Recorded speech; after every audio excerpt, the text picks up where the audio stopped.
Welcome back. 431, 730 AM, 102.9 FM, WTNT. It's Andy Parks with Fred Grandy this afternoon, live from the Washington Times. And we're joined by Times247.com editor Katherine Timpf. Fred, I don't know if you're familiar with Times247.com, but it is a collection point, as I like to say, for news from around the world. As a preparation for this broadcast, I familiarized myself with everything. Oh, you did. How about you? Right. Aren't you special? Well, Katherine, I forgot a lot of it. Oh, yeah. Well, yeah, but hey, I did familiarize myself. Catherine is here right now. Hello. Hello. All right. What are you guys working on tonight?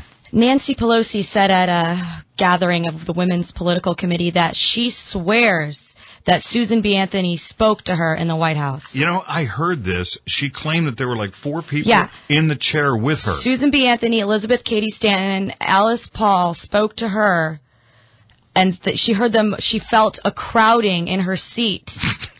She swears. That could just be old age. She says, my chair was getting crowded in. I swear this has happened. Never happened before. She said she heard them say, at last we have a seat at the table. Yeah. Like, are you kidding me? This is the second time she's done this. Remember when Hillary Clinton used to channel Eleanor Roosevelt? Yes, that's right. It's true. This obviously works for prominent Democratic females. Yeah, yeah. And who was it? I was just thinking, was it, it's not the first time, and it wasn't only Democrats. I'm trying to think of some crazy things Republicans did along the way. Oh, Nancy Reagan. Wasn't Nancy Reagan the one with the,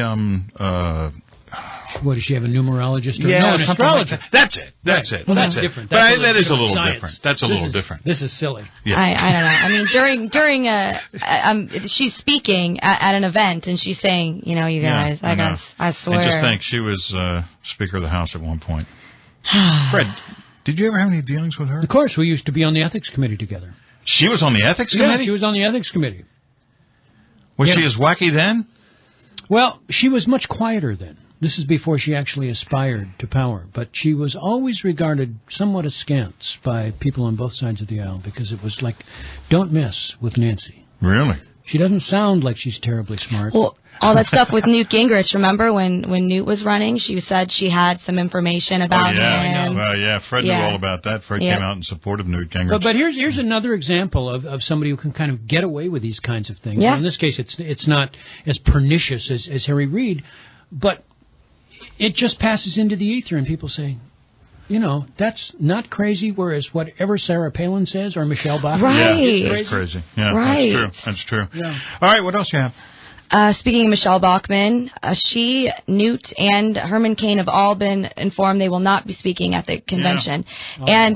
And Gingrich was bummed. So what the Romney campaign did was designated him to teach a series of workshops dubbed Newt University. Fred? Well, this is appalling. Sarah Palin, Herman Cain, Michelle Bachmann, Newt Gingrich. Is Santorum going to speak? I think Palin may be speaking. Okay. Santorum, yes, is going to speak. Yeah. But Palin has not been told either way. She'll probably speak. My guess would be the way I saw everyone get all excited at CPAC for her speech. Oh, yeah. But for sure, no Cain, no Bachmann, no Newt. What about and Ron no Paul? Perry. And what no about Perry. Ron Paul? Rand Paul is speaking. No, Ron Paul. Oh, Ron Paul. Yeah. You know, I thought they were going to afford him some opportunity. That he hasn't been told either way, to my knowledge. Yeah. We're keeping an eye on it. You know, I don't understand why they don't at least acknowledge that these people were standard bearers, or at least contesting to be standard bearers for the Republican Party. That automatically ought to give you, I think, even a small point on the platform. It's 4 days. I mean, you definitely have room for these people. Right, that's what I was thinking. Because they have so much business to conduct, right? Really? Yeah. You know, I don't know. All right, got time for one more. What else you have? Yes, we have a video of a Super PAC ad or a PAC ad that features Alan West punching white women. No. Yes, and it says, West has socked its seniors, voting to end Medicare as we know it, and he's whacked women with his votes. And literally, he has a boxing glove on. Could you imagine if that were Obama, like Republicans made that? I can't even imagine. Because I know. It's just, this is silly season. This really is. All right, so you've got video of Alan West punching an old woman, right? Right, and right in the face. Did he cut in line in front of her at Morrison's cafeteria? Is that what went on there? No, but I can Are they still around? I think so. Yeah. Are they really? You know, you want to have dinner at 3:30 in the afternoon. Get in line. That's where you go. Yeah, they close at 5, I think. I have to say, in defense of Congressman West, who, by the way, is a great American, a great member of Congress, I had some exchanges with senior citizens where I never quite went that far. But you wanted to? Damn close. I mean, I just laughed and cut off their Social Security. There was time. But that was a different time, Fred. It was.